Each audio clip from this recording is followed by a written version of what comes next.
Hello, and welcome to another edition of Your Therapist Needs Therapy. I'm your host, Jeremy Schumacher, licensed marriage and family therapist. Had therapy today. You would think I would have a more positive topic to talk about. No, we are going to talk about the rise in anti-intellectualism. And I think it's something that is not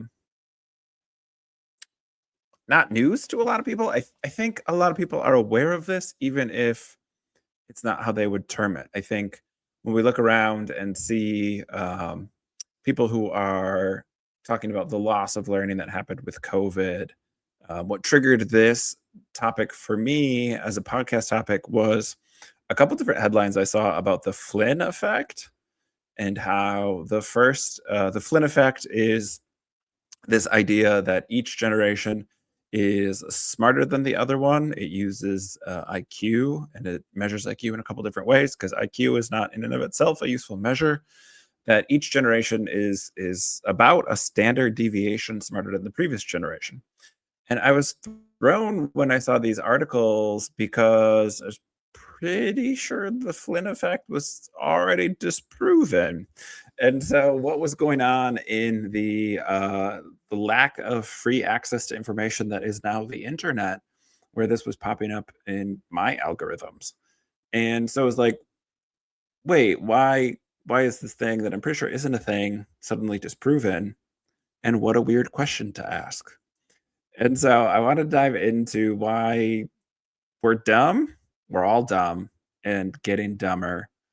And there's a bunch of reasons why this is the case. But I think anti-intellectualism is certainly a fascinating topic that requires nuance. I wanted to sort of do like a obviously the right wing is anti-intellectual for a reason, but what's up with the left wing anti-intellectualism?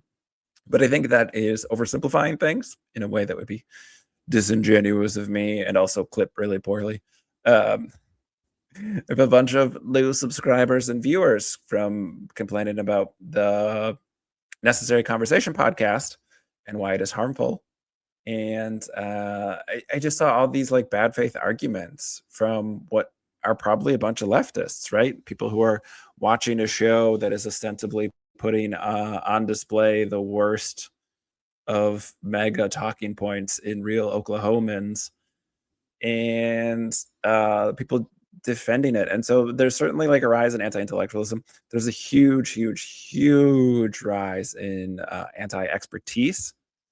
And these are hard things for me to talk about because again, sort of the political sphere is made up, but is shaped like a circle rather than a line. And so if you go far enough left or right, you end up on the other side is sort of the idea. Again, it's made up. That's not actually how people think about or interact with the world, which is why politics is not a great way to, I don't know, organize ourselves. We have enough food to feed everybody. What if we just fed everybody? We also have enough housing to house everybody. What if we just did that? There, solved it. The the idea, some of these ideas are hard for me to talk about because I'm contrarian by nature as an ADHDer and also particularly literal as an autistic person, and also hate oversimplifications like the two that I just used. So that's the contrarian part coming back to the surface. I don't like expertise either, right? And so these topics sometimes are hard for me to talk about because it's hard to build the context in which I came to some of those conclusions and have experienced some of those things in my own life. I think being an academic for most of my life really colored a lot of that, and also being an exceptional student, what would be twice exceptional, extremely gifted, and neurodivergent. And in my case, late diagnosed, underdiagnosed, neurodivergent. And so I have this interaction with academia writ large that's always been really disappointing for me in the sense that makes me question expertise because I see people who are experts in their field being idiots. My whole experience of graduate school was people at the top of their field who were incredible morons. And looking around at people in my cohort, people who are going on to get their PhD and being like, that's the dumbest person in this class. What are they doing?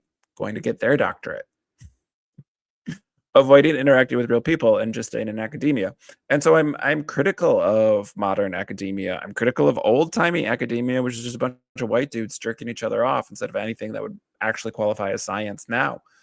Um, and while I'm critical, I think expertise matters. I think knowledge and education are super important. And so offering a critique and holding space for nuance is different than being anti expertise.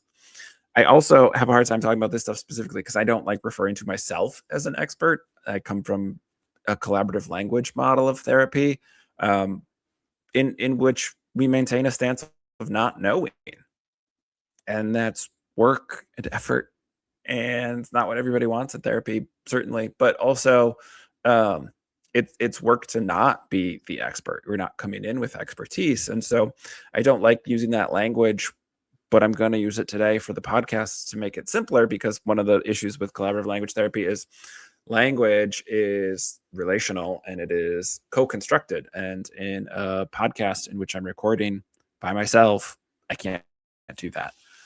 um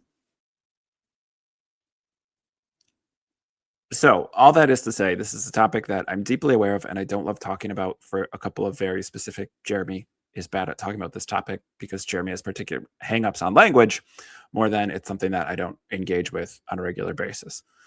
Um, so let's start with some of the things I've already laid out. The right wing is anti-intellectual. This is not new. This is pretty established. You can go to Donald Trump in like 2016, 2018. I don't remember when it was, saying that he likes uneducated voters. um, I think Donald Trump's whole appeal to people is that he's an obvious stupid person. He's dumb. And I think a lot of people who are also um, of average or below average intelligence, he appeals to them in a certain way because all he does is lie or use cognitive biases.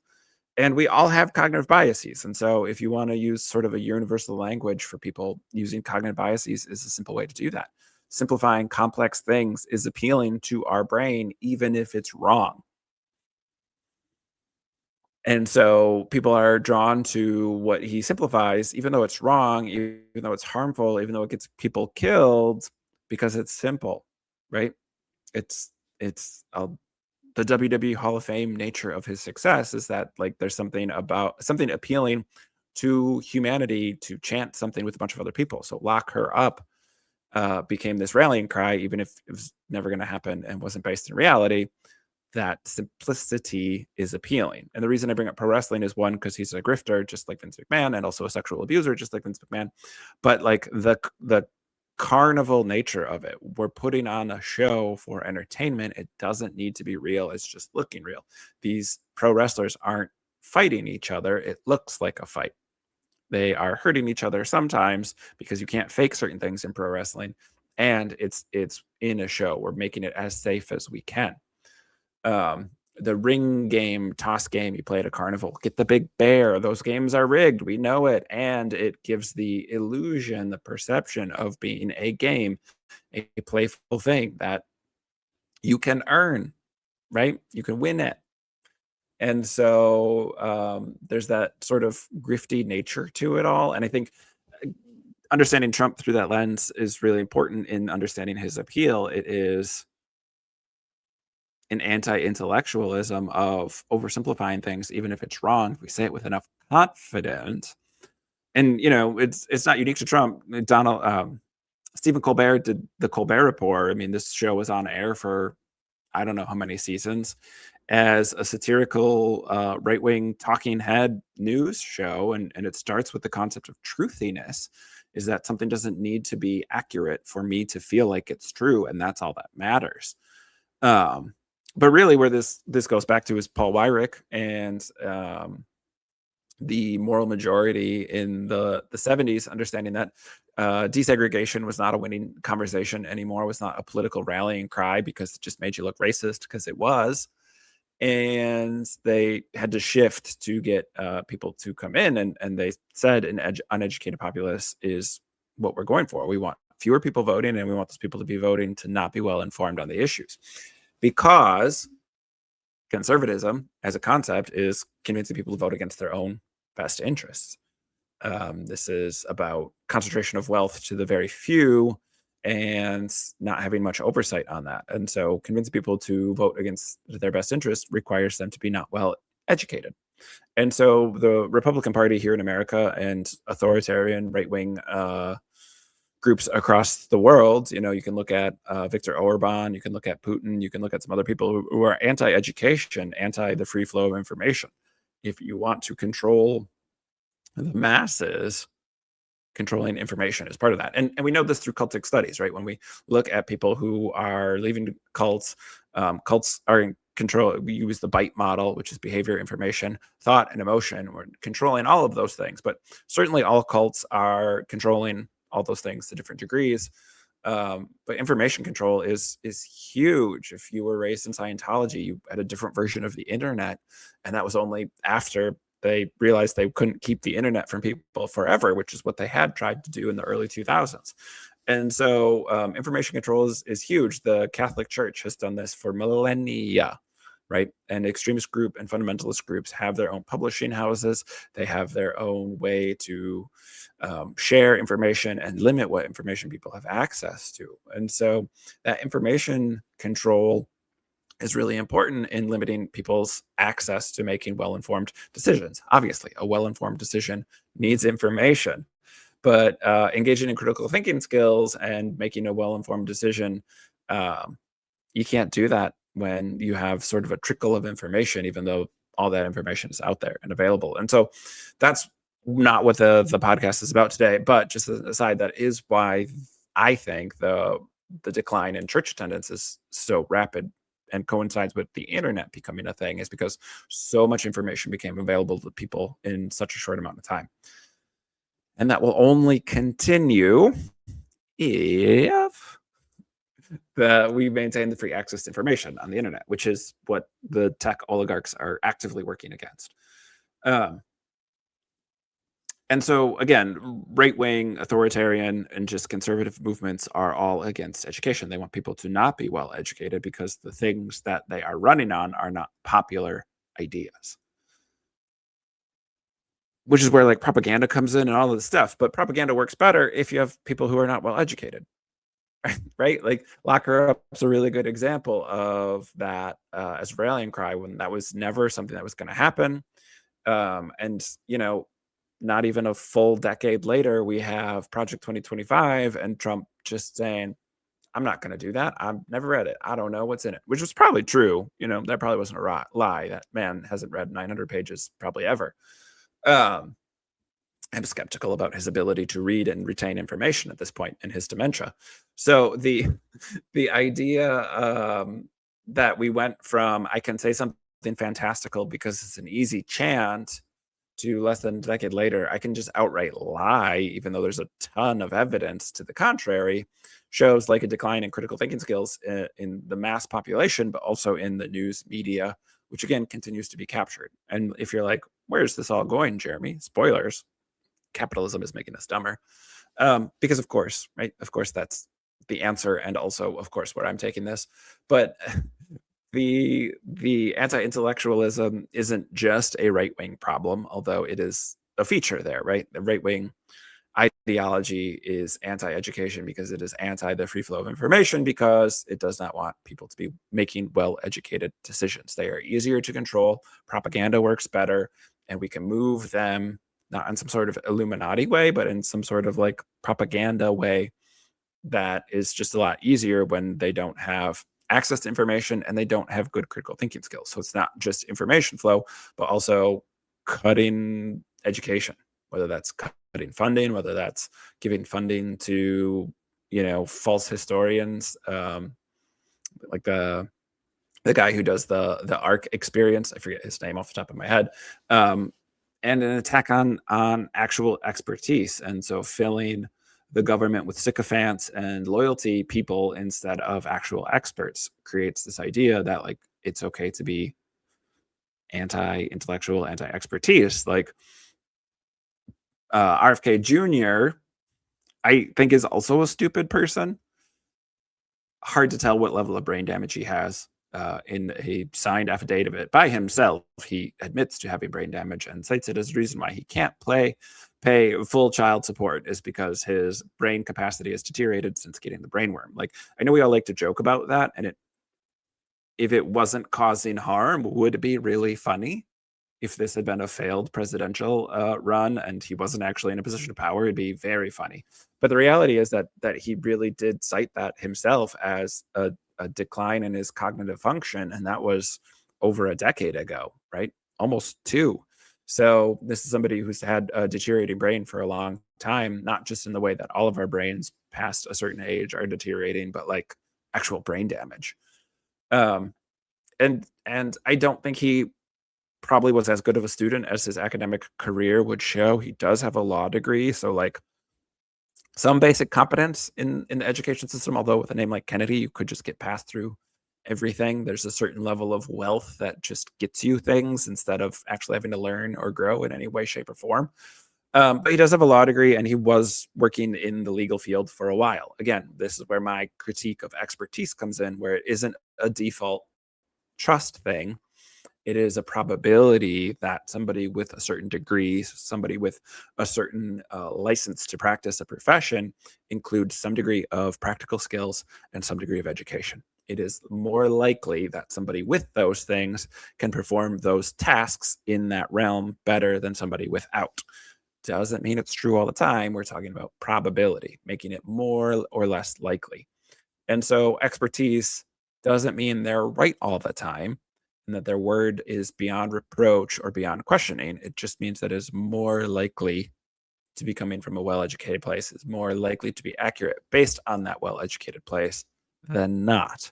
And again, I think that's something that's the rise in the anti-intellectualism on both sides of the political spectrum, just for everybody everywhere, is this conflating of um complexity to simplicity. The culture that only allows for 30-second clips. Again, I've been on the internet long enough to go through this and see that YouTube Shorts used to be a certain level, and now they're longer. Instagram Reels used to be a certain time length cap, and now they're longer. So again, we're trying to move back to some nuance. But again, there are things that our entire degree courses, that our entire graduate level education, that you just can't compress down into a clip, into a news article. When something is entire wings of a library, you probably can't distill that learning down very effectively unless you have somebody who has studied a bunch of that stuff and through their learning and intellect can distill it down for you. But that's not how we engage with information anymore. That's not how the internet has been retraining and training new brains and retraining old brains to engage with information. It is now, I read this thing, therefore I know. Um, and I do think it's anti-intellectualism. I do think people who um this is where I get a little judgy, but I think people who say things like grape instead of rape and say things like PDF file instead of pedophile, I do think that's also buying into it. The idea that I want to be monetized more than I'm willing to stand with what research shows, which is we should use real words, we should use anatomically correct things, we should speak that way because that's the way that it helps young and impressionable brains learn. And by not doing that, it's this infantilization of these really hard concepts. It's this sterilization of really hard concepts. It's a way to not engage meaningfully with the real world. And it's disingenuous because, again, for those of us in the professional world, that's not how we get to do things. Only on social media, only on YouTube or Instagram or TikTok when we're not doing our profession, because we're not professional Instagrammers, we're not professional influencers, we're not professional podcasters. By and large, some people are, which invites a degree of skepticism. We'll get to that. It's only on these mediums, and again, I think it's only from people who are willing to stay monetized instead of do good work. And that, again, is a red flag, for sure a yellow flag, because that creates this conflict of interest, right? And that's why capitalism is making us all dumber, because when we have to do things for money, that's always a conflict of interest. That doesn't always mean everybody who is making money is doing something bad or wrong or illegal, or we shouldn't listen to them. Again, this is where like you have to be able to hold some nuance. And I've talked about this with other therapists and other podcast episodes, but like the loss of nuance, the loss of curiosity in our culture is just devastating. The idea that I can look up something really quick on my own and know it is gratifying to our brains, and often and like just is gratifying in a way that we can close some loop, or we can get a little bit of dopamine and then not actually retain or stick to anything and be devoid of any sort of nuance. And that curiosity is really devastating. I think people want to be right. I think people want to feel smart and intelligent. And I think those things are hard. And myself included, we as humans don't want to do hard things. We can, we will sometimes, but to live our lives that way every single day of all of our waking moments is exhausting. We just simply won't do that. Our brains, I say this often in therapy, our brains are these amazing supercomputers that are kind of lazy, because what our brain is capable of is incredibly high. And what our brain actually does is mostly take shortcuts. Because if our brain had to do everything it's doing with full awareness and intention behind it, like we would be exhausted within minutes of being awake. This has nothing to do with that. Like our brain only uses 10% of it, whatever. Like those things that sort of reach the cultural zeitgeist, that become well-known, sourced, not sourced, but like referenced ideas are almost always incorrect, or at least only partially accurate distillations of these really complex ideas. The morning news shows are the best examples. Good Morning America, I guess it's not a news show. The talk shows that exist in American culture in the mornings are the best example of this, because it'll take something like a rich antioxidant food like blueberries helps to fight cancer cell growth, right? And when they will take that thing, it's already a really complex topic, that's a really complex paper, and distill it down to blueberries fight cancer. Well, no, that's first of all not what the paper even said. And second of all, like we've got this piece, this kernel that started as something that we're already summarizing something, and we're going to summarize it further and further until we can make it approachable for people who have never studied this topic at a great length, to make it understandable to them, at which point it's either wrong or like hardly useful. And that doesn't mean don't eat blueberries. Like blueberries are great for you. They're antioxidant rich foods. They do a lot of great things for you. They don't fight cancer, right? They may slow cancer growth in an antioxidant rich diet. And again, I'm pulling that off of like sort of a classic example of like why Good Morning America does harm to people. I'm not citing a specific paper even on that. I'm not somebody who focuses a ton on nutrition. There are experts, there are professionals who do that stuff. I do it enough to know how it affects your mental health, because that's my area of expertise. And so I think the average person who engages with the internet engages in some degree of anti-intellectualism, because the internet is geared towards our favorite cognitive biases. We like short and simple. We like easily digestible. We like dopamine. Everybody does, right? Those of us who are neurodivergent really like it, because we don't always know how much of it we're going to start our day with and how much we get and need to get through tasks throughout the day. But like everybody likes it, right? The makers of Candy Crush are the people who made slot machines for decades, right? Like it's not this innocent thing where we navigate the internet on our own anymore and we just get to make decisions. This is why people who are often libertarians in college grow up to be leftists, because we're libertarians in college just because we like the idea of free will, and we finally get to move out of our parents' house. And so we think we're making all these choices on our own. And when you get older and you realize that like, nah, none of this is choice based. We are given the illusion of choice, whether it's our political parties or what brand of orange juice we like to drink. Corporate captures pretty much everywhere in our lives, and we're getting some version of propaganda. The question is not for us humans whether or not we're getting propaganda. The question is, are we aware of where we're getting our propaganda from? Because we're all getting it all of the time. And so this I think desire to be right, and certainly right now in our current context, our desire to be well informed is good. I'm not saying that's bad or wrong. And without being able to put things into perspective, without being able to add context to what does well informed mean and what does it do for us, it's really hard. Like most of us, myself included, are not well informed on geopolitics, right? Like unless you've studied it, there's a scope of complexity that we can't approach. A lot of the feedback I got, not a lot, a small portion, a loud minority of people who didn't like what I had to say about the Necessary Conversation podcast, said, "Well, you didn't watch a whole episode," which is true. I'm also autistic, so when I say stuff, I mean it literally often, unless I'm being hyperbolic because I'm ADHD. ADHD is a fun little third thing. Um, I said I didn't watch a whole episode. That is true. And I watched a ton of the show to be able to offer a critique on it, and a critique that is within my scope of practice, that is actually my area of expertise a couple times over, and that I have a ton of lived practiced experience in. I've been doing licensed marriage family therapist for 17 years, right? Like, so the idea that I needed to watch more of it rang really hollow to me.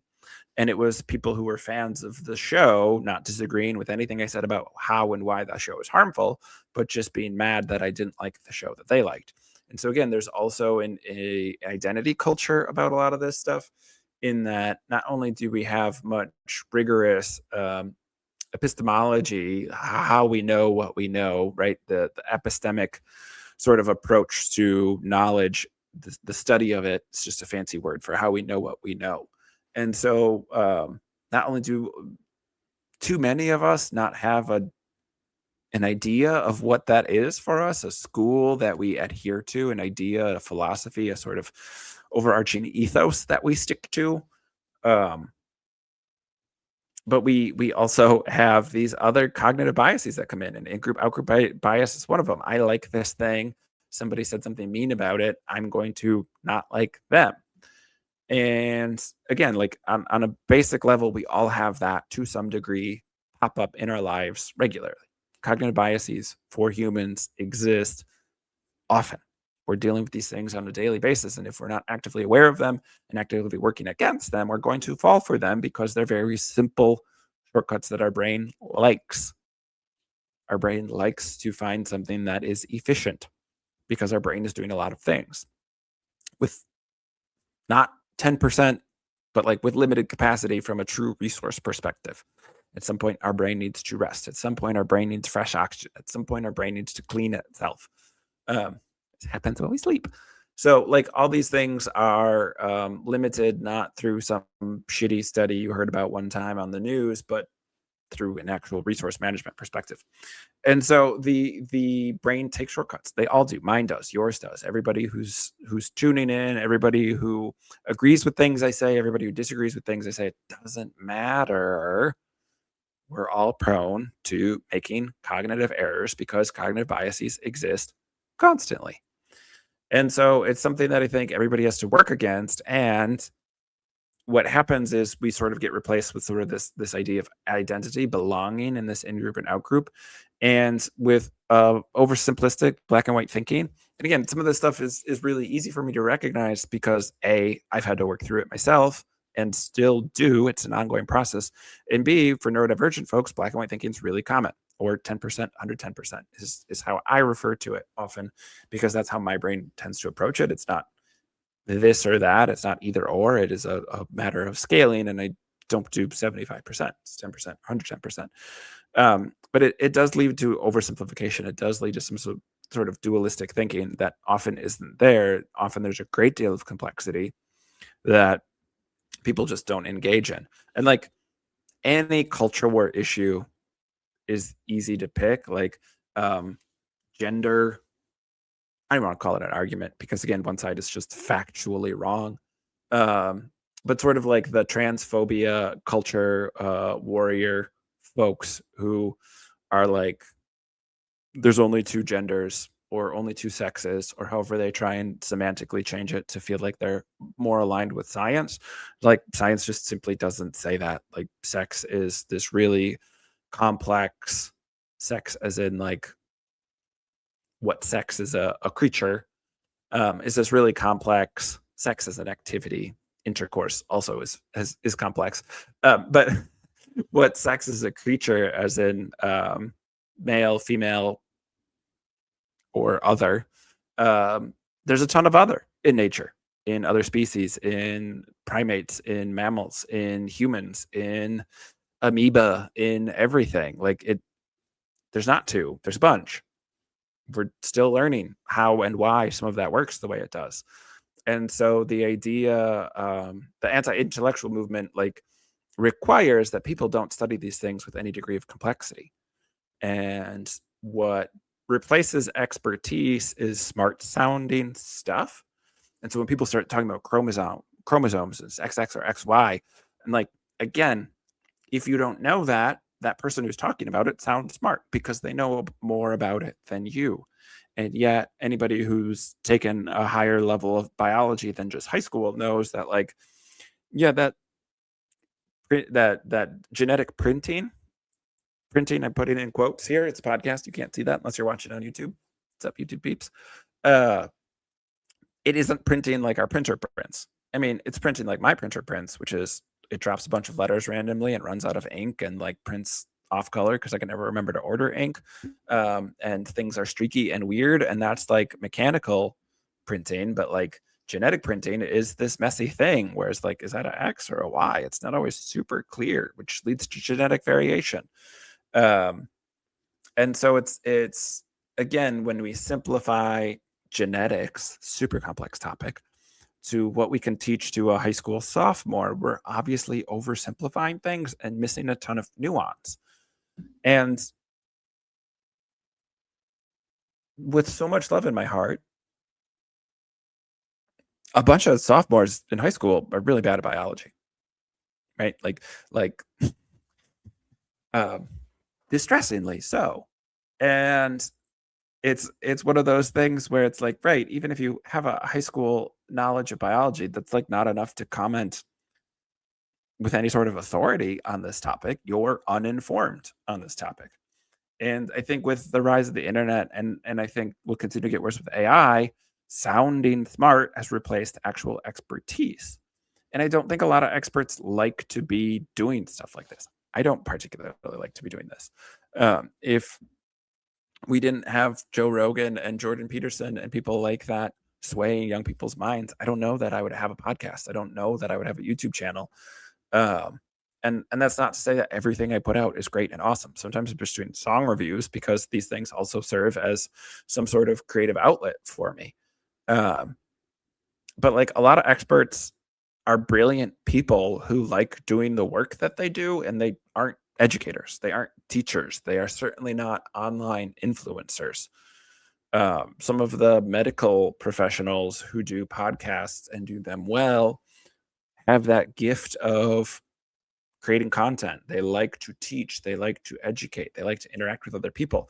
Some brilliant surgeon out there knows so much more than anyone else on the topic and just likes to do surgery and doesn't actually want to talk to anyone. Their patients are under anesthesia and they don't deal with people. I'm going to be super stereotypical here and say like, because they're probably autistic. When talking about money, when talking about cars, when talking about whatever, like there are people who know really a ton about it and don't know how to communicate to other people who are not at their level with that. That's an entirely separate skill from whatever the professional expertise is about. And so content creation, you get a different, narrower lens of quote unquote expertise because of that. You get people who are really good at making a good looking video be perceived as experts, even if they are not experts in their field. Same thing with like writing, right? If we take the internet out of it, although again, I think the internet is a problem in and of itself because we do platform, and people who can make a video look nice do much better than people who may or may not be significantly more accurate or well informed or knowledgeable. And so that's why we have so many podcasts by celebrities, because they either A, capitalism, have the money to make a well-sourced video, or well-resourced, not in the sense that they're quoting things or citing valid information, but that they can have somebody behind the camera, they can have a professional editor, they can do some things that are making money. I love Will Arnett, right? Job Bluth. And he over and over and over and over again, every time he's on a podcast, he says, like, no one should be listening to me, I'm a moron. And he keeps going on podcasts because people keep inviting him on, because capitalism.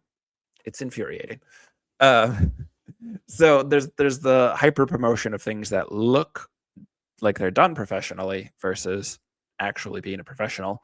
But also like that skill set difference between being able to be an educator, being somebody who can communicate about things that are hard to explain with nuance and patience to teach people, are totally different things. And that doesn't mean every teacher is a good educator either. Again, I've had plenty of teachers who are bad at their jobs. I have plenty of teachers who couldn't explain things in a way. I would not have been a good math teacher, even though I was good at math. I was a gifted student. And that was the subject that was, quote unquote, the worst for me, because I couldn't explain to other people who weren't getting it why I got it. There's some things that like clicked. And so it's really hard to teach something like that. It's why certain athletes do not make good coaches. Again, there's a different skill set between people who do the thing and being able to explain the thing to other people. And so again, like this expertise is this sphere. It's a round grid instead of like a line. That spectrum idea as a linear thing is not really what's accurate. It's this sort of blob, amorphous, round sort of thing that has different points sticking out of it. And so somebody who is very knowledgeable in their field and also is very knowledgeable in how to explain things, that person could make a great educator, and they might look kind of funny or not feel comfortable on camera, or only be able to do that when they're talking to a real person. And then they're not going to have a YouTube channel, right? They're not going to be making a podcast. They might be weird with people, and so they're not invited on other podcasts, right? There's this over sort of trust, I think, with this podcast is professional, and therefore they're getting good professionals on. And like Rogan's just such an easy example where, like, again, Rogan's now coming from a specific ideology where he's finding experts that verify that.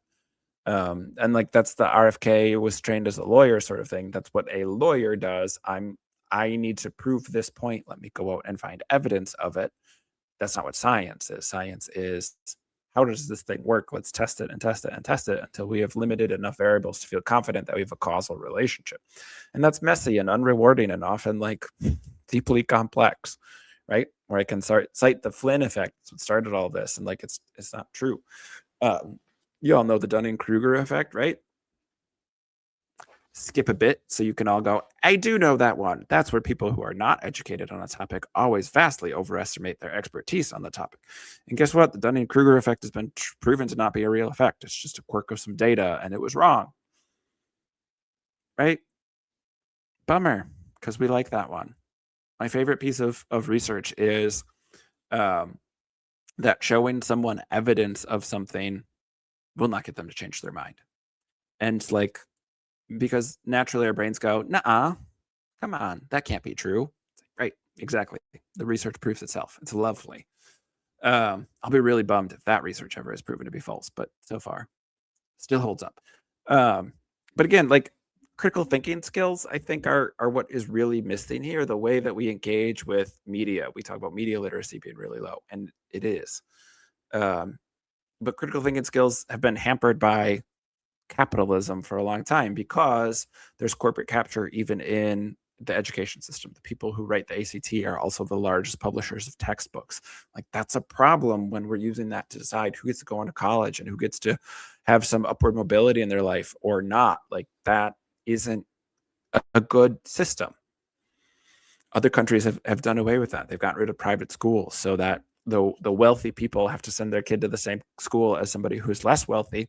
And surprise, surprise, instead of fleeing the country, the wealthy people just fund the schools so that every school is good, right? Like this isn't a hard concept. It's foreign in America because we're so capitalistic, and we've been so propagandized to believe that stuff, to not even question those things, to act like there's a valid debate to be had in housing people or feeding people.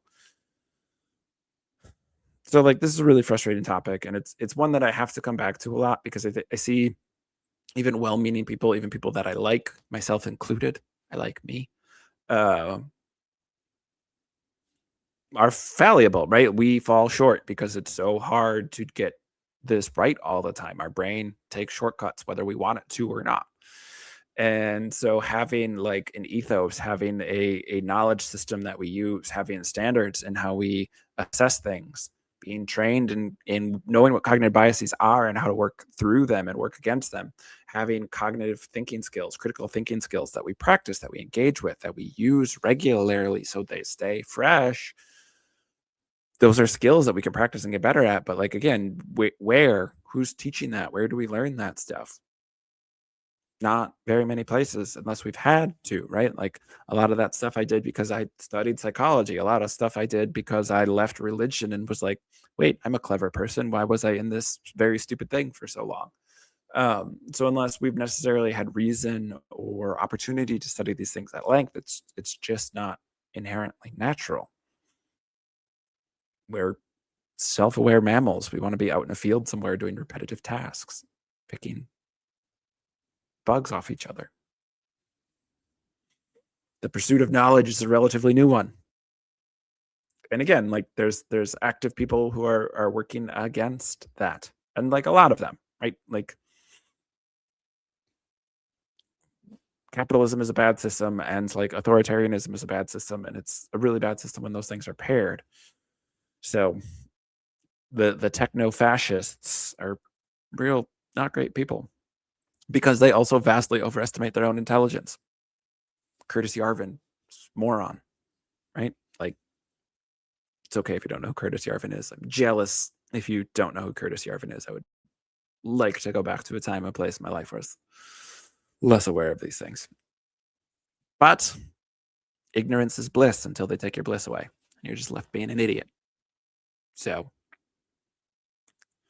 yeah, don't be like this.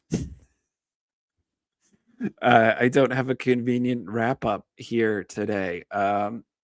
Work on critical thinking skills, engage with complex ideas, hold space for nuance, read books, practice empathy when you're watching movies, think about the bad guy's perspective, or don't. I don't know. Your mental health is precious, and there's so many bad guys out and about that we have to deal with on a regular basis. Maybe your fiction doesn't need to be that, but yeah, like we do need to practice these things, or our brain will get out of practice its skills, and our neural networks can grow old and brittle and die off if we don't engage with them, if we don't practice things. Our brain will stop forming new connections if we don't practice that. And so these are things that we can be intentional with and train and practice so that our biology can not just default to what is the simplest thing, but get us towards a place that is hopefully healthy and sustainable. So, yeah, yep, that is what I've got for you today. I do have some guests lined up, so that'll be fun.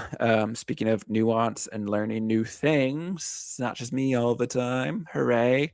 I like to learn from other people on a regular basis. Like, again, I'm an idiot too. It's nobody who's not. Um, so that's exciting. I have a conference, which will be next week's episode where I talk about the conference. I will do an episode before I go to the conference, and then probably an episode after the conference, because I fully expect to learn things and have different ideas after I've experienced the conference. So excited for that. It's not even a conference, it's a symposium. A bunch of smart thinkers thinking together. What could go wrong? And I'll go to New York City for the first time. So I'm also excited for that. And then I got some guests lined up, which will be great. So thanks for tuning in this week. Come on back next week and the week after. If you leave us reviews, they're good ones. That helps people because, again, as much as I hate existing under authoritarian capitalism, I still do. And so it's helpful for people. Having the videos on YouTube seems to have been helpful. So if you're on YouTube, like, subscribe, do all those YouTubey things because that also helps people find me. And yeah, that's what I got. Take care of yourself. Take care of somebody else. Peace.